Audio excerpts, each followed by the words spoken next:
Buscando la verdad y abogando por la unidad nacional en pro de la paz y la seguridad en el Ecuador, queremos iniciar la jornada de entrevistas y debates, la opinión diversa y libre en la revista de Opinión Democracia, a través de XFM, Democracia M y Democracia TV. Hoy es lunes 7 de julio del 2025. Saludamos al ingeniero Christopher Velasco, experto en temas de gestión de riesgo, y queremos conocer su primer diagnóstico respecto de qué está pasando con el clima y cuánto golpean las lluvias a varias zonas del país. Muy buen día. Muy buenos días a todos los que nos escuchan, nos miran, digamos. Primero permítame solidarizarme con los familiares de las personas, tanto de las familias afectadas, damnificadas y quienes han perdido a sus seres queridos. Y luego, en un momento complejo, digamos, desde el 30 de junio hasta la fecha hemos tenido como 144 eventos peligrosos que se han suscitado en el país, dejando afectaciones en 16 provincias más o menos. Y tenemos, digamos, casi 500 personas que han sido damnificadas, digamos, con esto.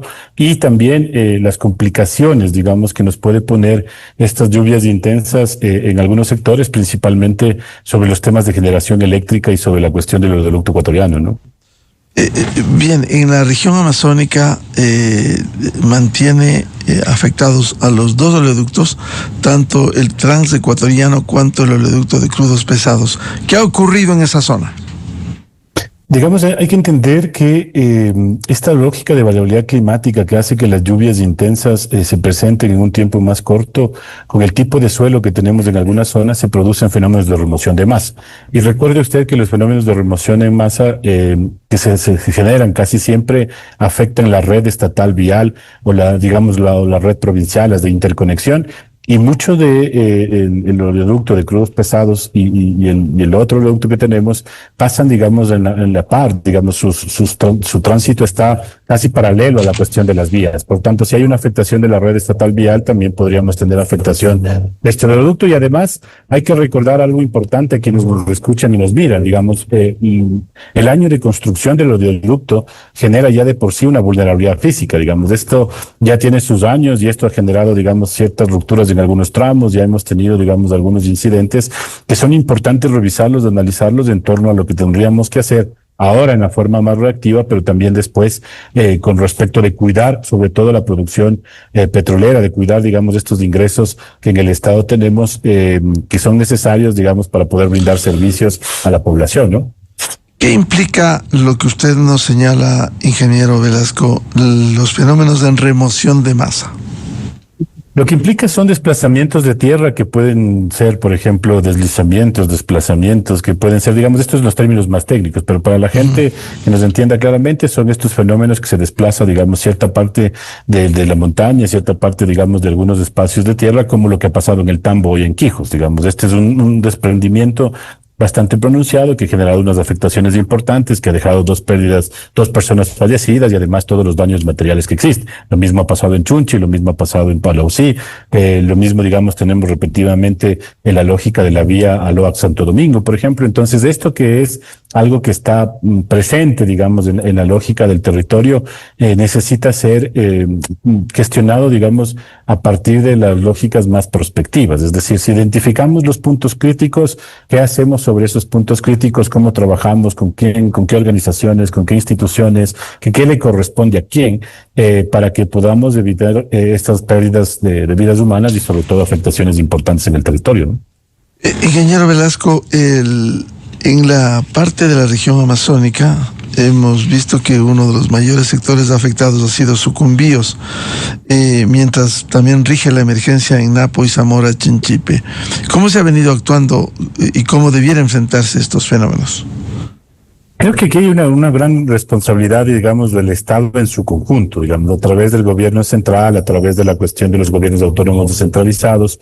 Recuerde usted que teníamos un vacío de 16 años de una ley de gestión de riesgos. En el primer periodo del presidente Noboa, y con el periodo de la Asamblea se aprobó la Ley Orgánica de Gestión Integral de Riesgos de Desastres, y en el octubre, si no mal, si me recuerda la memoria, septiembre-octubre del 2024, se generó un reglamento, digamos, para que podamos gestionar los riesgos presentes y futuros en el territorio a partir de una norma orgánica. Y esta norma, digamos, dejaba unas disposiciones generales y transitorias que nos permitía reforzar, reorganizar, consolidar, digamos, el sistema nacional descentralizado de gestión de riesgos. Entonces, aquí hay como tres elementos. Uno, en lo institucional, hay que tener todos estos mecanismos, estos manuales, esta política pública que nos permita organizarnos en el territorio.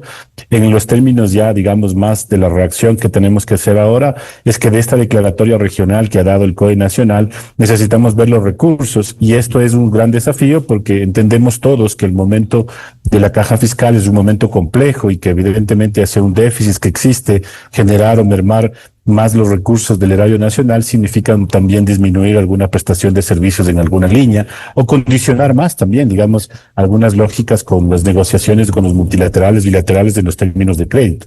Y también esto implica, digamos, en algunos otros momentos, tener una lógica que en los términos comunitarios, al tener, digamos, algunas dificultades, al tener algunas lógicas que impactan sobre el comportamiento social, principalmente en los temas de pobreza, extrema pobreza, tener estas afectaciones que te quita el medio de vida, que te quita la casita que tenías, que te quita tus animales y demás, incrementa, digamos, esa condición, o perpetúa más bien esa condición de pobreza y extrema pobreza. Entonces los desafíos en estos tres elementos son complejos, e insisto, necesitamos tener en consideración que la gestión de riesgos no es la atención a la emergencia. La gestión de riesgos es trabajar, digamos, de una forma preventiva, prospectiva, digamos, y correctiva para que podamos evitar estas pérdidas, tanto en términos de vidas humanas cuanto en términos materiales, porque al final las pérdidas se valoran en términos económicos. Claro, hay cosas inconmensurables como la vida, pero en estas específicas son sumamente importante tener en consideración lo que hemos buscado, digamos, trabajar desde los diferentes actores, que es tener un país mucho más saludable, seguro y sostenible, ¿no? Ingeniero Velasco, de las 16 provincias que han recibido el embate de la naturaleza, ¿cuáles han sido las más afectadas? En este momento podemos estar hablando de las que se han materializado los eventos peligrosos. Le menciono que hay 144, digamos, que van desde deslizamientos, que van desde desbordamientos de río, pero mire lo que tenemos en Llanzasa. Tenemos un asentamiento humano que ha sido cubierto porque está puesto en el lecho mayor de un río.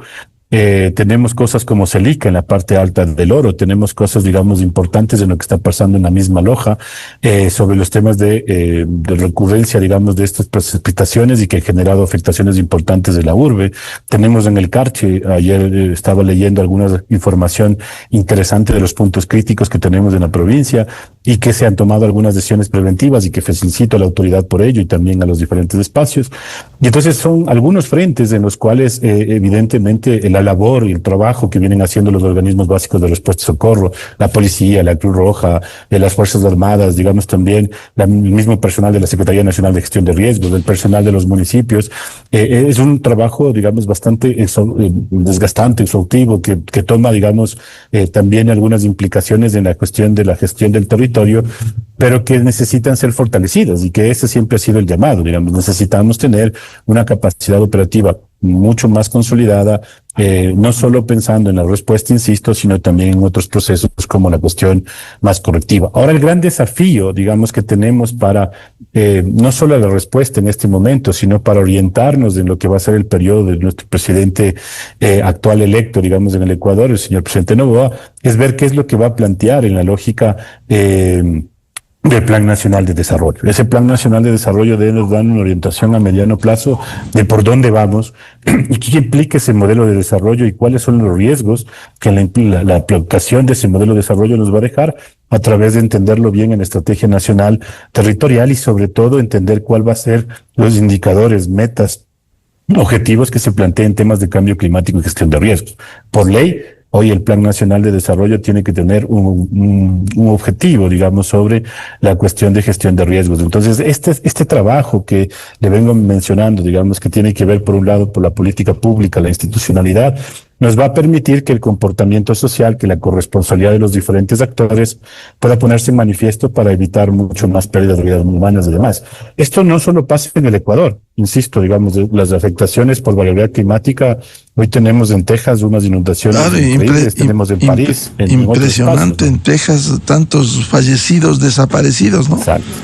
Exacto, pero lo que queremos decir en esto es si la variabilidad climática existe, si tenemos estos eventos más peligrosos por temas hidrometeorológicos, tenemos que ser consecuentes en que nosotros debemos comenzar a prepararnos a esos eventos extremos y evitar que estas afectaciones sean, digamos, más nocivas para nosotros en un país que está en vías de desarrollo.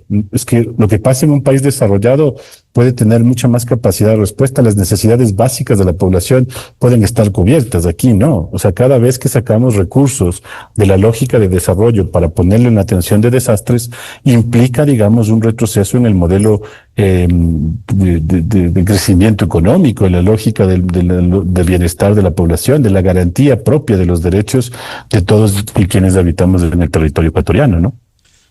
Ingeniero Velasco, leíamos este fin de semana, hubo problemas en diferentes zonas, el río San Miguel en Sucumbíos se había desbordado, igual el río Verde en la zona de Baños de Agua Santa, provincia de Tungurahua, perdón, igual el desbordamiento del río Chambo en el cantón de ese mismo nombre. ¿Todos estos hechos han causado estragos fuertes en esas zonas? Claro, es que tuve en consideración y hagamos una memoria, digamos. Recuerde usted que hace 10, 20 años, julio acababa siendo casi el inicio de agosto, verano, arte y cultura en el caso de Quito. Recordará usted que estaríamos en pleno ingreso al verano, digamos. Entonces esto ya no ha pasado, esto viene cambiando cada año y estos son los impactos más concretos y materiales que tenemos, digamos, en la lógica de la variabilidad climática y de los efectos del cambio climático. Pero a eso sumémosle que además de estas lluvias intensas, el nivel de deforestación en el país es uno de los más altos que tenemos en América Latina. A esto sumémosle que el modelo que estamos proponiendo para poder sostener el crecimiento económico es un modelo extractivista que tiene que ver, digamos, con el tema minero, con el tema petrolero, y esto genera también unas externalidades negativas que pueden estar relacionadas, digamos, a esta lógica de mayores precipitaciones, de mayor nivel de contaminación, de mayores niveles de afectaciones en cuencas y microcuencas. Y a esto también súmele la expansión urbana. Recuerde usted, solo por darle un ejemplo concreto, usted recuerde cuál era la cuestión de el territorio que tenía a Yuriquí o que podría haber tenido, digamos, a Loaj en un momento de los 80, de los 90, unos caseríos pequeños, digamos. Ahora tengo una consolidación casi periurbana, rururbana importante, que eso hace que exista más vulnerabilidad porque existe, digamos, asentamientos próximos a cuerpos de agua como el tema de los ríos. Entonces, insisto, todos estos factores que estoy mencionando, en algunos casos que tienen que ver con el deterioro de ecosistemas terrestres, marítimos, etcétera, y en el otro caso, esta lógica que tiene que ver con la cuestión del desarrollo, el crecimiento o la expansión urbana, nos genera, digamos, algunas complicaciones importantes. Si nosotros perdemos nuestra capacidad ecosistémica de contener en las cuencas y microcuencas, digamos, toda la cuestión de las precipitaciones, vamos a tener afectaciones muy, muy importantes. Es lo que casi siempre pasa cuando tenemos afectaciones en la cuenca baja del río Guayas, digamos. Entonces, si no se trabaja en Bolívar, si no se trabaja en la cuenca media, en los ríos, lo que va a pasar en la cuestión de desembocadura va a ser bastante más trágico de lo que estamos imaginando. Entonces, es ese llamado a entender que estos eventos recurrentes, que estos procesos que se han generado en el territorio, que no son responsabilidad de un gobierno, de una década, de 2 décadas, de 3 décadas, que es una construcción permanente que hemos tenido desde la lógica de desarrollo, o por lo menos desde las tendencias de desarrollo que tenemos en el país, implican que hoy tomemos algunas decisiones preventivas y prospectivas que ayuden a disminuir los impactos negativos de las emergencias y los desastres, ¿no? Ingeniero Velasco, ¿qué pasa con el clima? ¿Por qué está impactando? ¿Es el cambio climático, es el calentamiento global que está golpeando al planeta? Toma en consideración algunas cosas importantes. Digamos, somos una población que ha crecido exponencialmente, digamos. En el mundo tenemos una sobrepoblación interesante, pero además de esa población requiere recursos, requiere, digamos, de alimentos, requiere, digamos, tener ciertas lógicas materiales en términos para la construcción, para el desarrollo de la industria y demás. Entonces, veníamos discutiendo para la cuestión del Acuerdo de París que el mundo, el globo, se iba a calentar en 2.5 grados centígrados hasta el 2030. Eso ya hemos pasado, ya hemos rebasado el calentamiento. O sea, el gran proceso de industrialización, las emisiones de dióxido de carbono que lo vienen haciendo los países industrializados principalmente, acaban teniendo unas repercusiones en el globo que nos dejan, digamos, de estas afectaciones. El diseño internacional de los desastres, que fue en 1990, se dio por la recurrencia justamente de estos eventos que ya daban una cuenta de lo que veníamos haciendo con el planeta. Si nosotros seguimos deteriorando la lógica de nuestros ecosistemas, la respuesta que vamos a tener del comportamiento de los fenómenos naturales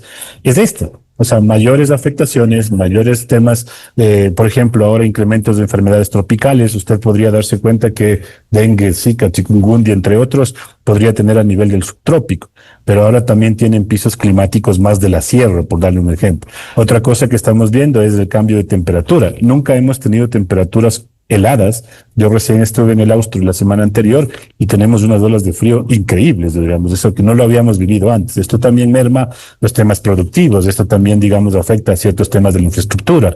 Si usted pone, digamos, de esta lógica, ahora estábamos preparándonos para evitar en agosto los incendios forestales, que tengamos una pérdida importante de nuestra biodiversidad, de nuestra lógica de vegetación, y estos incendios forestales, digamos, también generan emisiones. Los incendios en grandes magnitudes, como el de Canadá, como el de Chile, como el que hubo en Bolivia, como el que estuvo también presente en la parte de Australia, generan emisiones importantes, y ese calentamiento hace que se reproduzcan estas lógicas de barrera climática que nos van generando unos efectos nocivos y negativos para el desarrollo y para la comunidad, ¿no? Si me permite, ingeniero Christopher Velasco, vamos a ir a una cadena oficial y luego volvemos. Le dejo planteado una inquietud.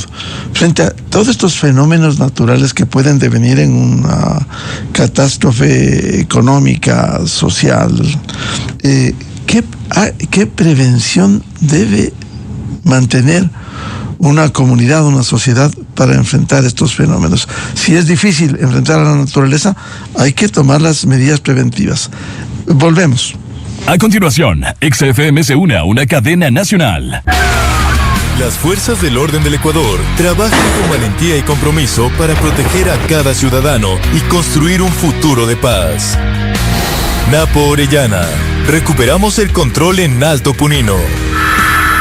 Alto Punino, donde fue detectado el campamento minero. Las tropas ecuatorianas continúan rastreando la zona. El ministro de Defensa y el jefe del Comando Conjunto de las Fuerzas Armadas constataron los avances operacionales y de seguridad en esta zona para mitigar operaciones irregulares de minería. Ambato, combatimos la extorsión. Con el operativo Libertad, delincuentes dedicados a la extorsión fueron detenidos y puestos a órdenes de la justicia. Guayaquil, golpeamos al microtráfico. 18 capturados y cerca de 10.000 dosis de droga incautadas. A nivel nacional, operativo Tsunami 8.0.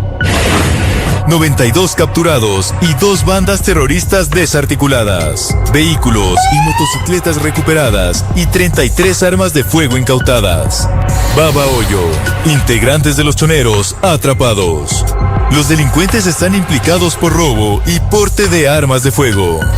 El Oro, decomiso de explosivos.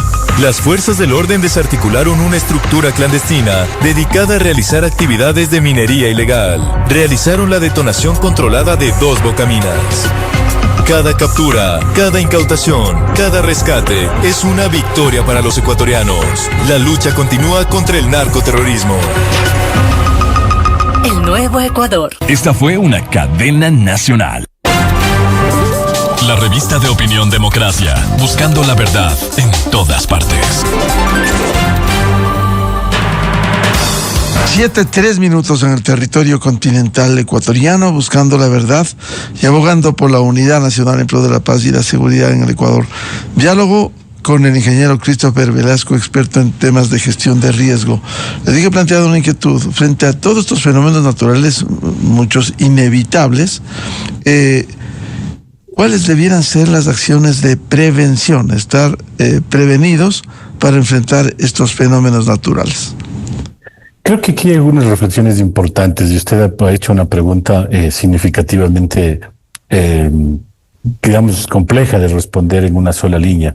La primera, creo que hay que entender que los desastres no son naturales, son una construcción social. La segunda, que el comportamiento de la sociedad... Así es, si me permite, efectivamente, cómo se maneja incluso en la comunicación, desastres naturales.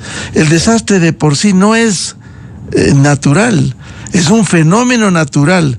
un deslizamiento de tierras, un terremoto, una erupción que deviene. Esto puede causar una catástrofe económica, social, colectiva, ¿no?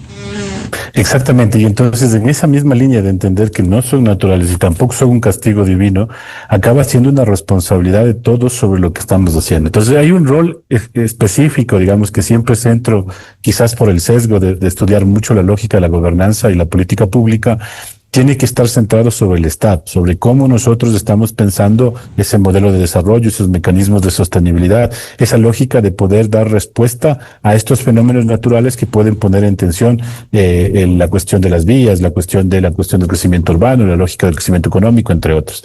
Y por el lado de la población, tenemos que comenzar a trabajar, y creo que ese siempre ha sido un llamado respetuoso, digamos, de las instancias como la Secretaría Nacional de Gestión de Riesgos, de pasar, digamos, de la mochila de emergencia, el simulacro, las indicaciones sobre la cuestión del plan de emergencia, a comenzar a ver otros, digamos, que van teniendo un efecto en estos fenómenos que se van incrementando. Por ejemplo, la gestión de los residuos sólidos, la lógica de los tipos de construcción que hacemos, los temas, por ejemplo, vinculados a la organización social, lo que tiene que ver sobre los temas de la discusión, los temas de presupuestos participativos, por ejemplo, en algunos territorios, a veces preferimos hacer la cancha, la casa comunal, etcétera, a que hacer obras que ayuden, por ejemplo, a ver las escorrentías superficiales, que ayuden a mejorar la cuestión de la temperatura, digamos, más del ambiente en el hábitat del territorio donde estamos.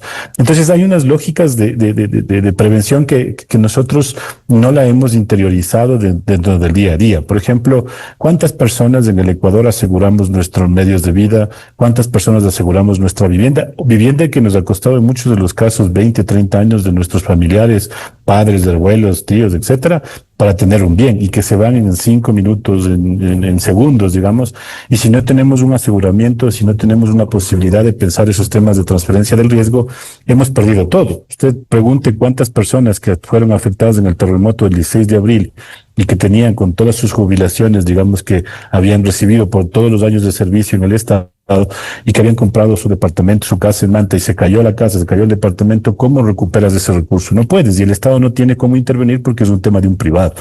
Y aseguramos nosotros más los vehículos. Esa es una acción preventiva interesante, pero cómo además no solo aseguramos el vehículo, sino aseguramos la vivienda, cómo trabajamos en discutir que estas ordenanzas, que esas tasas, que esos impuestos sean más efectivos para dejar de estar solo, digamos, pensando en la lógica de cómo damos el kit de ayuda humanitaria, el de limpieza, etcétera, a pensar que transferimos el riesgo de una forma más masiva con seguros paramétricos, que trabajemos en una lógica mucho más solidaria y subsidiaria sobre la cuestión de quienes menos tienen a los que más tenemos. Entonces hay que discutir sobre otros temas y hay que trabajar el comportamiento social sobre elementos más esenciales. Ahorita, por ejemplo, si yo le pongo una pregunta rápida a la ciudadanía, ¿en qué le gustaría que nos enfoquemos desde el Estado para poder fortalecer, digamos, la convivencia en el territorio? Todo el mundo me va a votar a la seguridad, pero también es importante entender que hay estas otras cosas que merman, digamos, y que también tienen una relación directa sobre la cuestión del bienestar y el desarrollo en cada uno de los territorios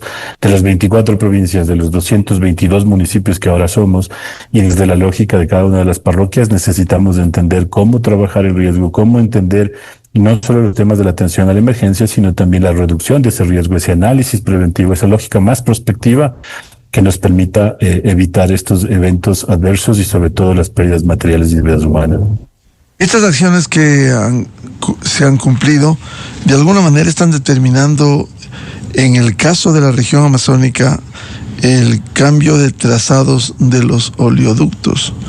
Aquí volvemos al pasado, seguramente no se hizo, escuchando primero a los técnicos para establecer un trazado. Esto ha pasado años, décadas. Sin embargo, ¿habrá que esperar para hacer este cambio de trazados a los oleoductos? Es que aquí vamos a hacer un poco de memoria. Recuerde usted, digamos, la lógica de la planificación del Estado nace, digamos, a partir del régimen de Rodríguez Lara, digamos. Entonces, a partir de esta junta, digamos, nace mucho de los ejes de planificación del Estado. Y recuerde usted los daños de construcción de los dos oleoductos que tenemos, y vea usted, además de esos daños de construcción, digamos, estos factores que hemos hablado del crecimiento urbano, de nuevas vías, de hacer algunas lógicas, digamos, de intervención en grandes complejos como el de Coca-Cola Sinclair en el tema hidroeléctrico, entre otros temas que hemos visto en el tema de desarrollo, generan, digamos, ya unos niveles de vulnerabilidad importantes para ver la cuestión de la producción petrolera. Entonces hay que tomar decisiones. Y estos indicios, por ejemplo, de la erosión regresiva de Coca-Cola Sinclair, no es que solamente lo hemos visto ahora, se lo tienen, digamos, como una lógica de análisis de mucho más larga data, en donde tendríamos que haber hecho previsiones importantes, porque el 33% de la generación eléctrica de este país depende de Coca-Cola Sinclair. De la cuestión del SOTE, digamos, si nosotros hacemos una paralización sobre la cuestión del oleoducto de crudos pesados, vamos a tener una menor, digamos, producción petrolera y por tanto una significativa lógica de mermar el erario nacional, y sobre este hueco fiscal que tenemos actualmente va a ser mucho más complejo tomar decisiones que garanticen el bienestar y los derechos de la población. Entonces, lo que quiero decir es que el riesgo no está asociado al desastre, el riesgo está asociado al modelo de desarrollo, y sobre estas cosas que hemos visto de los elementos esenciales de la producción, del crecimiento económico, podemos seguirlo sumando otros. Por ejemplo, San Luis es una población de casi 200 familias que, igual que la lógica de poner en peligro la erosión regresiva sobre la lógica de la captación para Coca-Cola Sinclair, igual pone en peligro a un asentamiento humano que todavía no tiene respuesta, y que tenemos que saber y entender que si la gente sigue habitando ahí, lo que estamos haciendo es a lo mejor ser testigos de una crónica de una muerte anunciada. Entonces, esa es la complejidad que realmente tenemos ahora. ¿De dónde sacamos los recursos para poder hacer todas las medidas de mitigación, de reducción de riesgos, de adaptación al cambio climático, en un momento complejo en el que el erario nacional no tiene los recursos suficientes como para poder sostener las más mínimas, las transferencias que por ley le corresponden a los gobiernos autónomos centralizados? Ingeniero Velasco, ahora esto pasa por temas derivados de la planificación y el desarrollo, pero también la acción irresponsable en la planificación territorial, por ejemplo, las urbanizaciones que se asientan en zonas de riesgo y de manera desordenada, poblados, como usted citaba, asentados en sitios irregulares, la canalización de los ríos, de alguna manera son problemas causados por los seres humanos y la planificación, la mala planificación también. Sin duda, o sea, usted ve a la Gasca aquí en Quito, digamos, cada vez que nosotros nos enfrentamos a un aluvión, el problema no está en el fenómeno, el problema es que dejamos de asentarnos en una quebrada que tenía una forma que se conduce de alguna manera, y que al final, si nosotros seguimos generando mucho más impermeabilización en esa quebrada, si le seguimos haciendo un botadero de basura, si nosotros al final no le monitoreamos de manera adecuada, si no le damos un mantenimiento en obras que se hicieron hace algún tiempo ya, vamos a tener efectos contrarios. Y entonces una de las cosas es que también ese ordenamiento, esa planificación, esta lógica de pensar el territorio, digamos, de una manera mucho más sostenible, ha sido algo que nos ha faltado mucho, y principalmente en algunos momentos en el que la lógica ha sido pensar que las construcciones, por ejemplo, pueden ser, o la construcción puede ser una lógica de generación de empleo importante, que puede ser una lógica de crecimiento económico, un síntoma de crecimiento económico, sí, pero la construcción bajo algunas lógicas de sostenibilidad. Por ejemplo, si usted hace una cuestión de agua potable y alcantarillado, cambia el sistema de agua potable y alcantarillado que teníamos hace 20, 30 años, usted tiene que trabajar con los cálculos hidráulicos de los puntos más extremos, y del más extremo hay un escenario, por ejemplo, que la Subsecretaría de Cambio Climático tiene, que es del 8.5, si no me equivoco. Con esas precipitaciones extremas, de eso que nunca podríamos haber pensado, tenemos que comenzar a construir. ¿Pero qué significa eso? Mayores recursos. En la lógica de la ingeniería significa tener mayor capacidad, mayor lógica de recuperación de caudal en las escorrentías, y sobre estos temas no se ha hablado mucho. O sea, no solamente tiene que ver digamos, con una lógica del comportamiento de la ciudadanía, que también no hay que desconocer que ha sido una cuestión compleja. Hay asentamientos humanos que de forma regular o irregular se han puesto en algunos sitios y que generan mucha vulnerabilidad, pero frente a eso tenemos que dar una respuesta, porque el rol del Estado es la garantía de los derechos. El rol del Estado es organizar el comportamiento social en democracia, buscando tener la lógica de corresponsabilidad de los diferentes actores y buscando tener un mecanismo de gobernanza efectivo.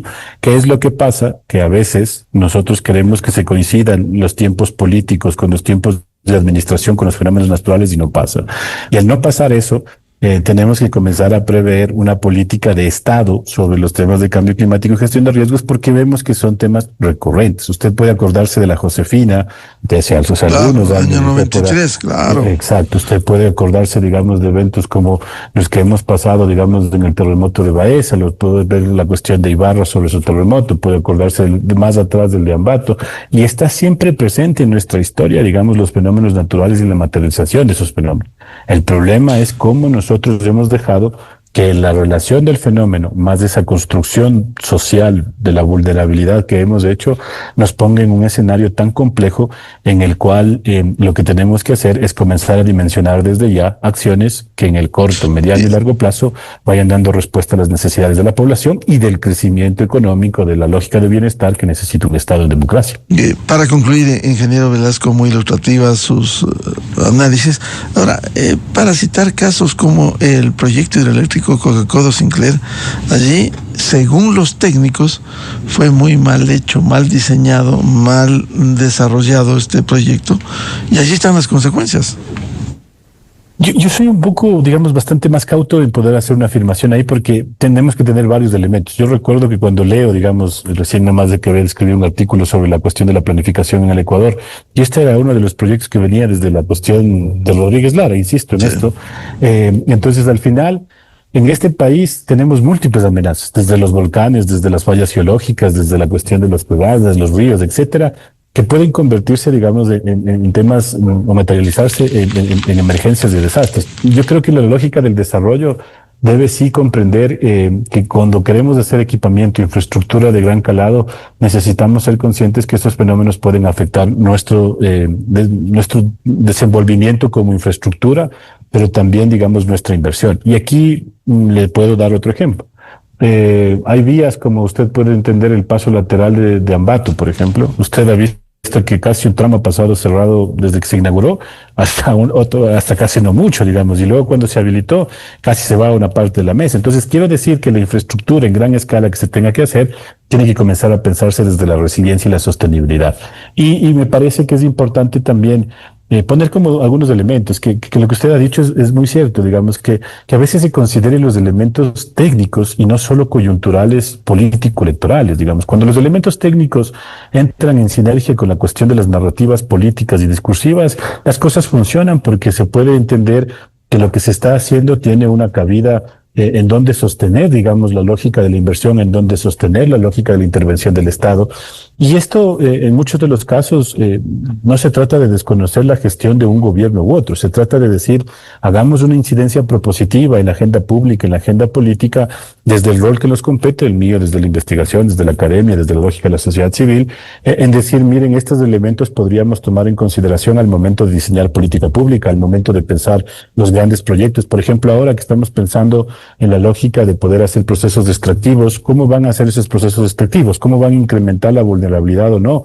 ¿Cómo vamos a pensar las emisiones o no? ¿Cómo vamos a ver que esa tecnología que pueda disminuir esos impactos existe o no existe? Entonces, sobre esa discusión podemos tomar unas decisiones que son bastante más sustantivas y que claramente se tienen que pensar desde la evidencia, desde la lógica de lo que pasa en los territorios, desde la lógica de lo que se puede haber ido construyendo, recopilando a lo largo de la memoria histórica de desarrollo que ha tenido el país, y sobre todo de esa frágil institucionalidad que creo que debemos comenzar a replantearnos. Yo sí creo que necesitamos pensar no en un Estado, pero sí en un Estado eficiente, que tenga las suficientes capacidades y los suficientes recursos para poder hacer que la lógica del planteamiento de desarrollo sea efectivo y que reduzcamos brechas estructurales como la pobreza y la extrema pobreza. O sea, no podemos hablar de culpar a la gente que se asiente en algunos lugares solo de peligro cuando tenemos procesos migratorios y flujos migratorios por torno a la pobreza y la extrema pobreza. Casi 7 millones de ecuatorianos vivimos con menos de $3 día.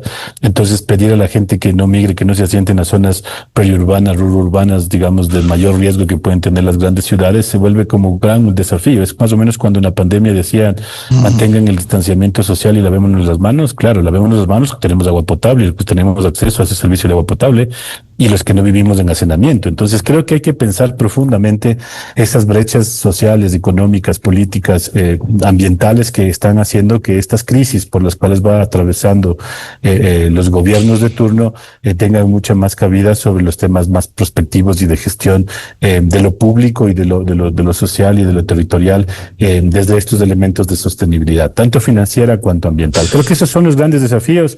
Y creo que también es un llamado a que todos seamos mucho más propositivos, mucho más corresponsables en poder contribuir y colaborar en los diferentes espacios que nos corresponde para hacer que este país, que es maravilloso, que además tiene unos encantos increíbles en sus temas naturales también, nos siga brindando esa lógica de regocijo, de vivir en un territorio en el cual todos y todas vamos por una justicia social y trabajamos sobre un tema de desarrollo y bienestar para la mayoría, ¿no? Muchas gracias al ingeniero Christopher Velasco, experto en temas de gestión de riesgo frente a los fenómenos naturales y especialmente lluvias y deslizamiento de tierras que están afectando en el país. Ingeniero Velasco, muy amable. Muchísimas gracias a todos los que nos escuchan y siempre es un verdadero placer estar con usted. Muy, muy amable. 7:19 en el territorio continental ecuatoriano. Vamos a una pausa y luego volvemos. Tenemos previsto un diálogo con la analista política Stephanie Macías y la articulista y catedrática Sofía Cordero para hablar sobre precisamente los desafíos que tiene el gobierno y la Asamblea Nacional y el rumbo que se está tomando desde una visión política en el país, buscando la verdad. Desde 1984 con Gonzalo Rosero. La revista de opinión Democracia. Siempre líderes, siempre confiables. Enseguida regresa Miguel Rivadeneira a la búsqueda de la verdad. Inicio de espacio promocional y publicitario.